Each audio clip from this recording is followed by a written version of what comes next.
kapulisan.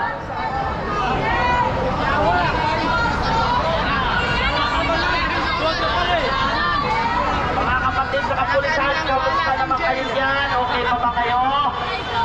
Huwag kayo mag-alala, hindi kami manggugulo. Nais lang namin iparating ang aming hinahin sa ating presidenteng ubod ng magnanakaw at napakaubod ng bangag na presidente at walang iba kung hindi si Marcos.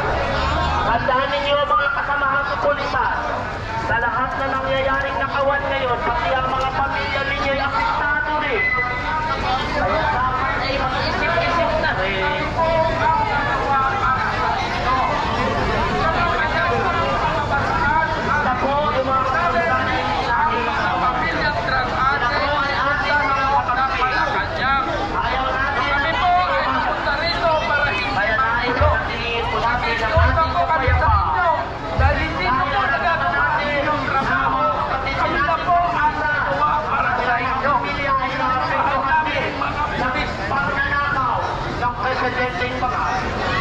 Simple lang ang hinihiling namin ng bayan ng Pilipino. Iparating ang ating hinahin. Lumayas na, mag-usap na ang pamilyang mga drug addict at magnanakaw.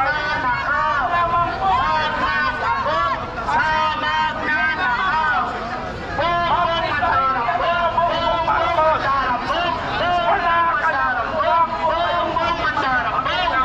wala na kayong buwak dyan sa Malacanang umamuno sa bansa natin. Kasama ng inyong mga lingkores, pag napasapat ng kamatayan, ubos kayo lahat.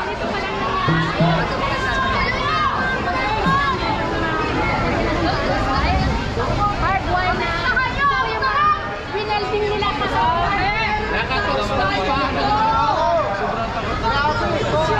Kanyang jail.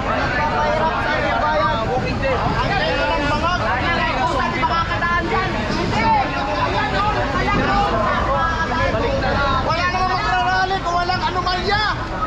Diba?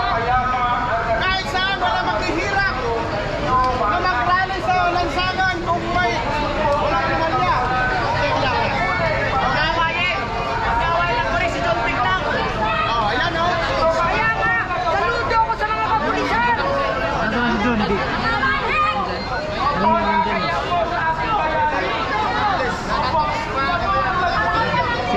Mga kababayan ha, yan po, matunghayan nyo na nandito tayo na talagang So ano ang napakita nyo bilang mga kasundaluhan namin at mga pulis namin? Kaduwagan. Kaduwagan po ang tawag niya.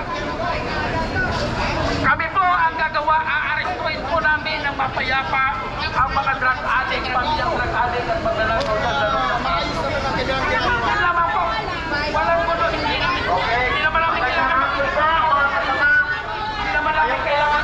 Natawagan ko ng pansin ang ating kasamahan na si Kuya Placido para buksan ang formal na nating programa dito sa harapan ng malapit sa Mindona. Dahil hindi tayo nakapasok dahil may hara.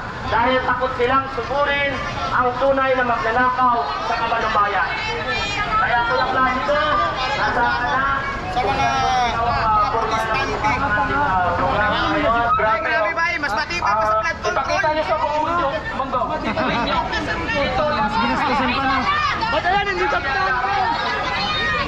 Pamilyang kakaling sa Malacanang at magnanakaw ang ating kapulisan. Samantala, pulis sila ng bayan ngayon.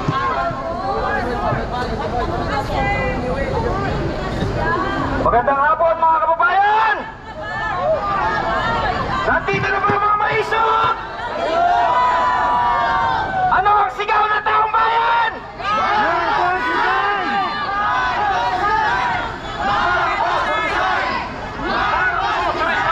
Magandang araw, Sulisay! Mga kababayan, magandang hapon mga kapatid nating kapulisan. Nandito po kami ngayong hapon upang malakas na isigaw na sa kabila ng pag-amin ni Senator Amy Marcos, ang presidente niyong sinusuportahan, ang presidente na binigyan natin ng pambihirang mandato, ay isa pa lang, bangag!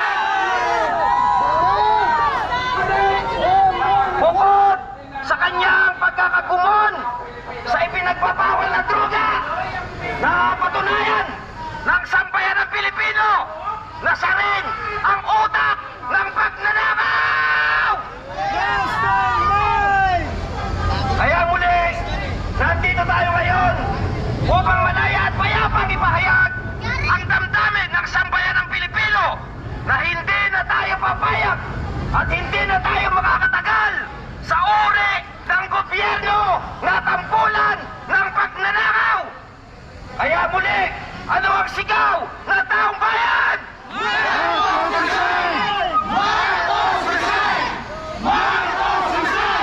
Papayag ba kayo?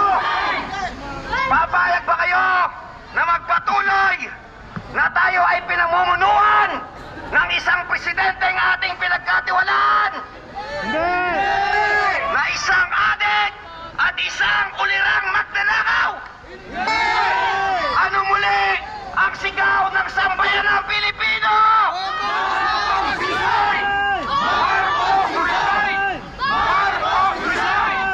Sa mga kapatid po natin kapulisan, amin lamang pong ginagawa ang naaayon sa aming karapatan sa ilalim ng ating konstitusyon na tayo ay malayang magpahayag. At nagpapasalamat po kami na nasa kabila po ng mga barikadang iyan ay nandyan kayo upang magpanatili ng kaayusan at katahimikan sa pagdiriwang ngayon ng kaarawan ng ating totoo at tunay na bayani, God Andres Bonifacio.